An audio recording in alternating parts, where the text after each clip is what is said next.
What if the biggest force shaping your life right now is not your talent, your background, or your luck, but a silent voice working 24/7 inside you? A voice that never sleeps, never argues, and never questions, only obeys. In this video, you're going to discover how that hidden power has already been programming your successes, failures, fears, and desires, often without your permission.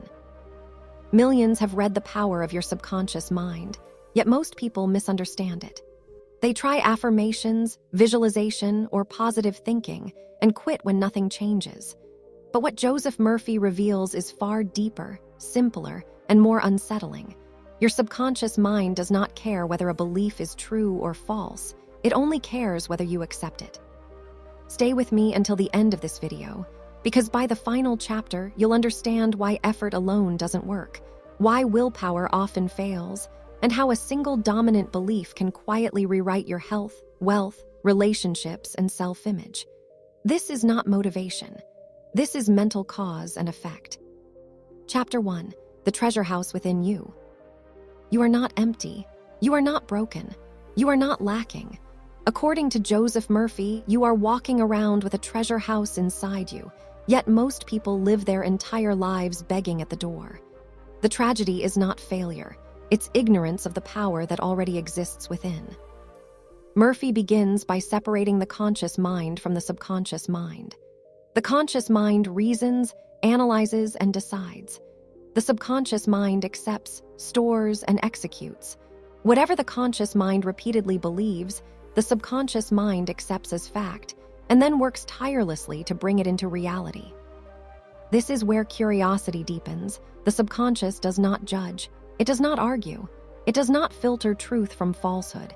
If you believe you are unlucky, it creates circumstances to confirm it. If you believe success is hard, it makes it so. The subconscious simply says, so be it. Murphy emphasizes that all progress, spiritual, emotional, and material, begins when you stop fighting the external world and start changing the internal one. Life does not respond to your wishes. It responds to your deepest assumptions. The treasure within you is not activated by force, but by understanding. Once you grasp how the subconscious operates, you stop blaming the world and start reprogramming the source. Chapter 2. How your mind works. The conscious mind is the gatekeeper. It chooses what ideas are allowed in. The subconscious mind is the builder. It takes those ideas and turns them into patterns, habits, and outcomes. This relationship explains why knowing something logically does not mean you believe it emotionally. Murphy explains that repetition and emotional intensity are the language of the subconscious. You don't impress it with arguments. You impress it with feeling. This is why fear is powerful, and why faith is even more powerful when properly understood. Here's the uncomfortable truth. Most people unconsciously program themselves every day through worry, self-talk, and emotional reactions. Every anxious thought is a suggestion. Every fearful expectation is a command. The subconscious mind works day and night to match your inner world with your outer world. That's why problems persist when the internal cause is never addressed. Once you understand this mechanism, you realize that changing your life is not about adding something new. It's about removing false instructions. Chapter 3. The miracle working power of your subconscious. Murphy uses countless examples of healing to show that the body obeys the subconscious mind. When people accepted the idea of health deeply enough, their bodies followed the instruction, often against all odds. This is not about superstition. It's about belief operating as law. The subconscious controls autonomic processes, heartbeat, digestion, immune response. When it receives a strong mental image of health, it moves the body toward balance. The key is acceptance, not effort. Many people pray while secretly believing they won't heal, and the subconscious obeys the doubt, not the words. Murphy insists that imagining the end result, rather than fighting the condition, is what activates change. The subconscious responds to pictures, not problems. Healing begins when fear is replaced with calm expectation. The moment belief shifts, the body listens. Chapter 4. Mental healings in ancient time. Murphy traces subconscious healing back to ancient temples, rituals, and sacred practices. While methods differed, the principle was the same. Faith impressed upon the subconscious produces results. Rituals worked not because of objects, but because they convinced the mind. The placebo effect is not fake, it's proof of the subconscious at work. Different cultures used different symbols, yet all achieved healing when belief was absolute. This reveals that power was never external, it was always within the believer. Murphy dismantles the idea that one system is superior. The subconscious responds to meaning, not theology. Once belief is established, the method becomes irrelevant. Chapter 5: Modern Mental Healings. Modern psychology confirms what ancient systems practiced intuitively. Autosuggestion, hypnosis, and cognitive conditioning all rely on subconscious acceptance. Murphy emphasizes that fear-based diagnoses often worsen conditions by imprinting negative expectations. What the mind accepts, the body follows. Doctors treat symptoms, belief treats causes. This doesn't replace medicine, it explains why outcomes vary. When hope replaces fear, recovery accelerates. When expectation shifts, the nervous system responds. The subconscious mind is the unseen partner in every healing process. Chapter 6: Practical Techniques for Impressing the Subconscious. The most common mistake people make is believing that repetition alone changes the subconscious. Joseph Murphy makes it clear that the subconscious does not respond to words spoken mechanically. It responds to meaning charged with feeling. You can repeat an affirmation 1,000 times, but if it carries doubt, tension, or desperation, the subconscious quietly rejects it. This chapter shifts the focus from what you say to how you say it internally. Murphy introduces the idea of the relaxed, receptive state as the gateway to subconscious influence. When the mind is calm, free from strain, fear, and excessive effort, the conscious guard steps aside. In this state, suggestions slip past resistance and take root naturally. This is why moments just before sleep or immediately after waking are so powerful. The mind is open, soft, and impressionable. Visualization is presented not as imagination for fantasy, but as mental rehearsal. The subconscious does not distinguish between a vividly imagined experience and a real one. When you repeatedly see yourself living the outcome you desire, feeling the relief, confidence, or gratitude that comes with it, the subconscious accepts it as a blueprint. Once accepted, it begins adjusting your behavior, reactions, and opportunities to match that image.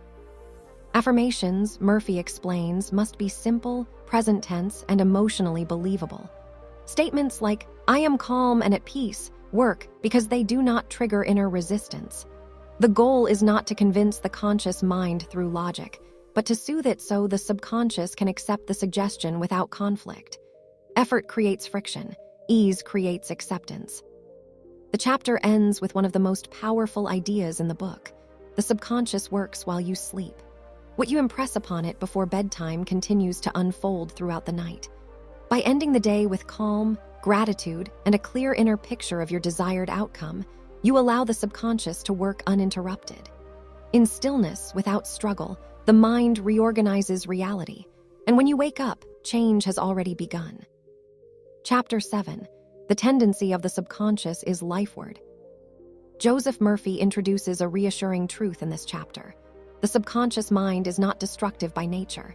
It is inherently life-giving. Its fundamental tendency is toward growth, harmony, healing, and preservation.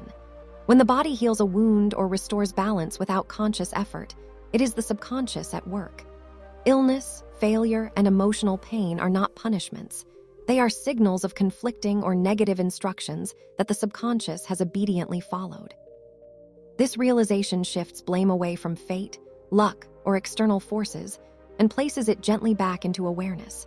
The subconscious does not discriminate between helpful and harmful beliefs.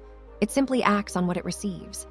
Fear-based thinking, chronic worry, and self-criticism create inner resistance that blocks the natural lifeward flow. Yet the moment those patterns are replaced with calm assurance and constructive belief, the subconscious immediately moves toward correction and balance.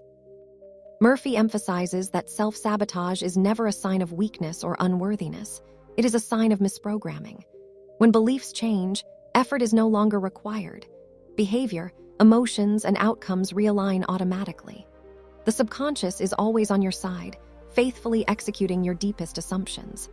Once you begin feeding it beliefs that support life rather than fear it, progress becomes natural, and struggle fades into understanding. Chapter 8: How to Get the Results You Want. Joseph Murphy makes a crucial distinction in this chapter. Desire alone has no power unless it is accompanied by expectation. Wanting something while secretly believing it won't happen sends mixed instructions to the subconscious, and the stronger signal, the doubt, is what gets accepted. The subconscious responds not to longing, but to assumptions. When you mentally accept an outcome as inevitable, the inner struggle ends and the process begins. The key, Murphy explains, is letting go. Constant checking, worrying, or forcing is evidence that belief has not yet been impressed. Calm confidence signals completion, not effort. When the conscious mind relaxes and stops interfering, the subconscious moves naturally to fulfill the accepted idea. Results appear not when you chase them, but when you assume they are already in motion. Chapter 9: Using the Subconscious for Wealth. In this chapter, Joseph Murphy challenges the idea that money is earned only through struggle, luck, or circumstance. He explains that wealth is largely governed by deep-seated beliefs about worth, effort, and permission to succeed. If someone unconsciously associates money with guilt, fear, or unworthiness, the subconscious quietly blocks opportunities, even while the conscious mind claims to want abundance. Money flows toward the mental image you hold of yourself in relation to it. Murphy emphasizes that prosperity begins with acceptance, not desire. Affirming wealth while feeling conflicted creates resistance. Affirming self-worth dissolves it. When you consistently impress the subconscious with ideas of confidence, value, and ease, behavior shifts naturally. Decisions improve, opportunities are recognized, and action becomes aligned. Wealth, then, is not forced into existence. It emerges as a reflection of a mind that expects and allows it. Chapter 10: Your Subconscious and a Happy Life. Joseph Murphy explains that happiness is not something you discover in the external world. It is something you assume internally. The subconscious mind faithfully reflects your emotional expectations.